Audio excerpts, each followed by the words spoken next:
Before I knew it, a lot of time had passed, and I saw the sun setting. I told my daughter it was time to leave the water. Suddenly, I had a bad feeling about what was happening. My husband Bill and my mother-in-law Lily's bags were gone. Then I heard the sound of a boat's engine.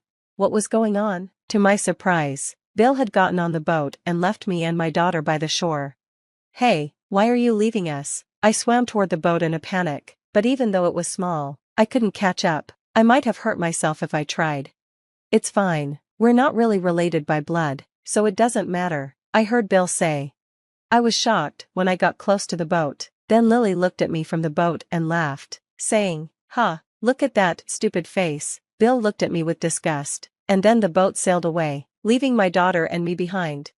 My name is Lauren, I'm 32 years old, and I'm a housewife. I live with my husband Bill and our 7-year-old daughter Jessica. Jessica works hard in her studies, sports, and piano lessons. She's been playing the piano since she was 5. Jessica is so cute, and she means everything to me. Life with her is full of happiness, but things weren't going well with Bill.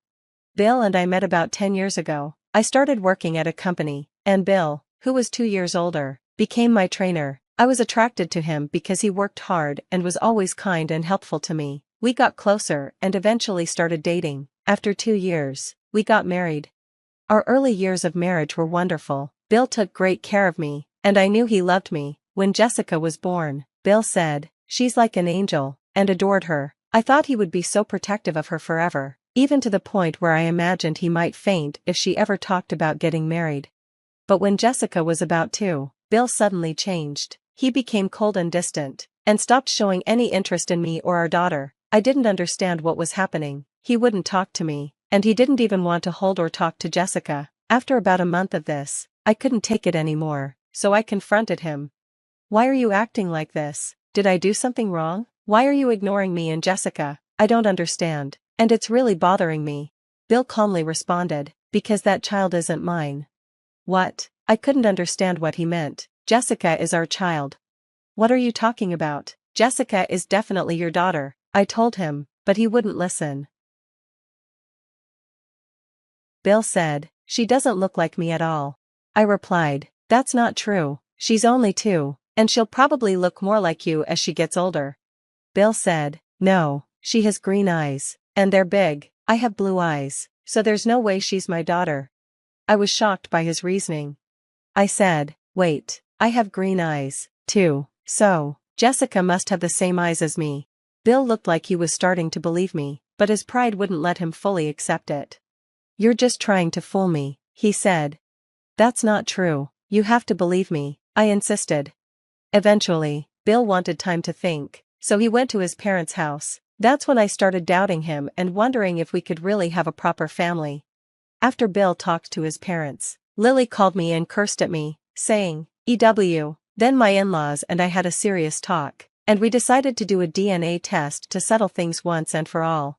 Bill said, "We don't need a test. I know she's not my daughter," but when I insisted on the test, he agreed. The results came back showing that Jessica was his daughter. Bill looked at me in disbelief and said, "You've got to be kidding me."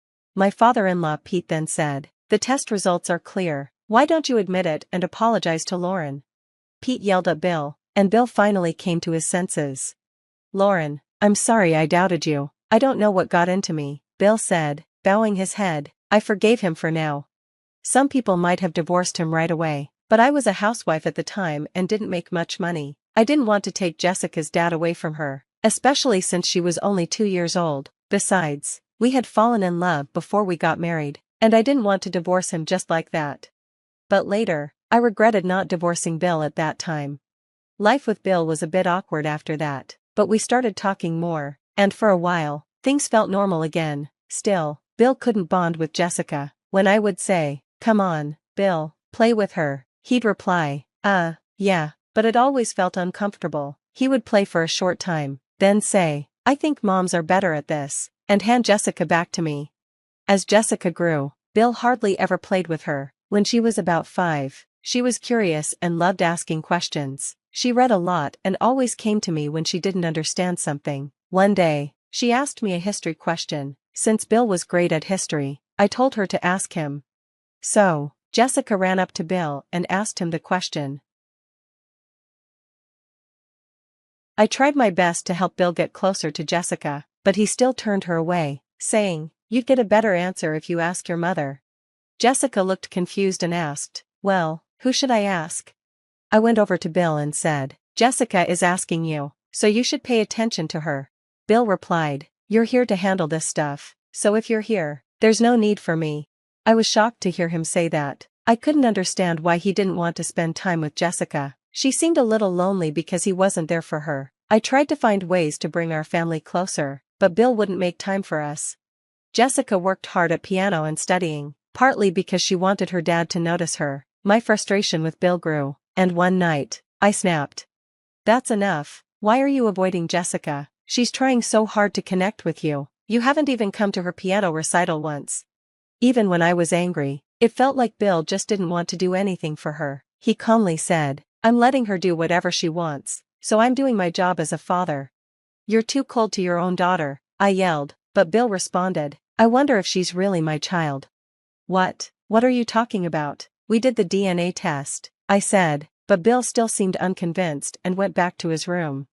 I didn't know how to make Bill change his mind. Then, out of nowhere, Bill suggested, "Let's go on a trip to Hawaii with the whole family." I was happy because it seemed like he was finally making time for us, and Jessica would be able to make happy memories with her dad. When we got there, Bill told me he had booked a boat and took me and Jessica to the port. The boat was small but beautiful, and we were excited for the day ahead. Bill even had a boat driving license, so we planned to visit a nearby deserted island. My father-in-law Pete didn't come because he wanted to buy something and visit a friend. So, it was just me, Bill, Lily, and Jessica heading to the island. The island was beautiful, and Jessica loved it. Bill had brought snorkeling gear, and he dived into the water by himself at first. Then he invited Jessica and me to join him. I put on my gear and dove in, like I had before. It was Jessica's first time, so Bill carefully taught her. I was so happy to see Bill finally acting like a dad. Jessica seemed happy too, and soon she was getting the hang of it. Bill said, "I'm going to take a break," and got out of the water. I stayed in the water with Jessica to make sure she was safe and had fun. Before I knew it, time had passed, and the sun was setting. I told Jessica it was time to leave the sea. That's when I started to feel uneasy. Bill and Lily's luggage were gone, and I heard the sound of a boat's engine. I couldn't believe it. Bill had gotten on the boat and left me and Jessica behind. "Hey, why are you leaving us?" I swam toward the boat in a panic, but even though it was small, I couldn't catch up. I worried that I might hurt myself if I tried. Then I heard Bill say, "It's not like we're related by blood anyways, so this is fine." I was stunned. Then Lily appeared on the boat and laughed, saying, "Huh, look at that dumb face." Bill looked at me with disgust, and then the boat left us stranded on the island. I quickly swam back to the island and ran to Jessica, who looked terrified. "Are we stuck here?" she asked. I hugged her, telling her everything would be okay, even though I was scared too. Being stranded on a deserted island felt hopeless. Luckily, I had some portable food in my bag, which could last us a day or two, but not much longer. I kept hoping someone would notice us. With Jessica there, I was able to stay calm. "Let's warm up for now. We could catch a cold from being wet after snorkeling," I said. I dried Jessica off with the towel I had brought and dressed her. Then, we gathered thin tree branches and dry leaves to make a fire. I was grateful I had brought a lighter. When I lit the fire, the flames slowly spread to the leaves and branches, warming us up. But what if no one came to help? I couldn't stop feeling anxious. About 2 hours after Bill left us, a small boat appeared. I quickly stood up, waved my hands, and shouted, "Help," over and over. The boat stopped near us, and the man on board came over. "Are you okay?" he called, motioning for us to get on the boat. The man worked for the boat shop that rented the boat to Bill. As we got in the boat, he explained that after Bill returned the boat, he noticed something wasn't right. Bill and Lily had left, but he realized the number of people didn't match, so he became worried and came to check on us. I was so relieved, I burst into tears. Jessica had fallen asleep in my arms, probably exhausted from the fear. We safely returned to the hotel, and after thanking the people who helped us, Jessica and I went back inside. In the hotel lobby, I met Pete. "Oh, Lauren, where's my son and wife?" he asked, coming over to me. When he saw how tired I looked, he immediately knew something was wrong. "Let's sit down in the lounge," he said. We sat, and I told him what had happened, how we were left behind and how Bill had been distant with Jessica for a long time. After hearing me out, Pete bowed his head and apologized. He said he would never forgive what Bill and Lily had done to us. Pete had always been the one to stand up for me when Bill doubted that Jessica was his daughter. He loved his granddaughter deeply and was the only one who truly cared about us. Pete said, "Let's teach them a lesson." I agreed with Pete's plan and went with him to the hotel front desk. Luckily, Bill and Lily hadn't come back to the hotel yet, probably because they were having dinner. Since I made the reservation, I canceled our stay, meaning Bill and Lily wouldn't be able to stay there. Pete was planning to stay at his friend's house nearby, so he took Jessica and me there. His friend and his wife welcomed us with open arms. By the time we arrived, Jessica had woken up and was enjoying a warm, homemade meal. Then, I got a call saying that Bill and Lily had been caught by the police. They had caused a scene at the hotel because they couldn't check in. The hotel staff had called the police, and when the police arrived, they were aggressive and said, "We made a reservation." Bill and Lily were upset, but when you don't listen to the police, it leads to trouble. They asked Pete and me for help, but we refused. I told the police everything, how Bill and Lily had left us stranded on the island. The police also took statements from the boat staff as evidence. As a result, Bill and Lily were charged with a crime. Bill, in panic, hired a lawyer and had to pay a huge amount for bail, losing a lot of money. They were both in jail for a few days before being released. It was a huge blow to them, both financially and emotionally. It felt good to get back at them, especially because if the boat staff hadn't come, Jessica and I would have suffered much worse. Jessica and I returned home first, packed up our things, and went to my parents' house. Bill soon arrived with divorce papers through my lawyer and demanded alimony for the emotional distress he caused us. I asked him, through my lawyer, why he treated his daughter this way. Bill said that once he doubted that Jessica was his. He lost all love for her. I was shocked and heartbroken. Even after a DNA test confirmed Jessica was his daughter, he still couldn't believe it. I regretted not separating Jessica from him earlier. After the divorce, Bill had to pay alimony and child support, which put him in debt. I also reported what had happened to my old boss, and soon, everyone at Bill's company knew what he had done. He became known as the man who tried to abandon his wife and child. Now, he's full of shame. Meanwhile, Pete divorced Lily because of her actions. She, who had been living off Pete's salary, was left without a job. She tried to get help from Bill, but he refused because he couldn't afford it. Now, she's living in a rundown apartment and working part-time.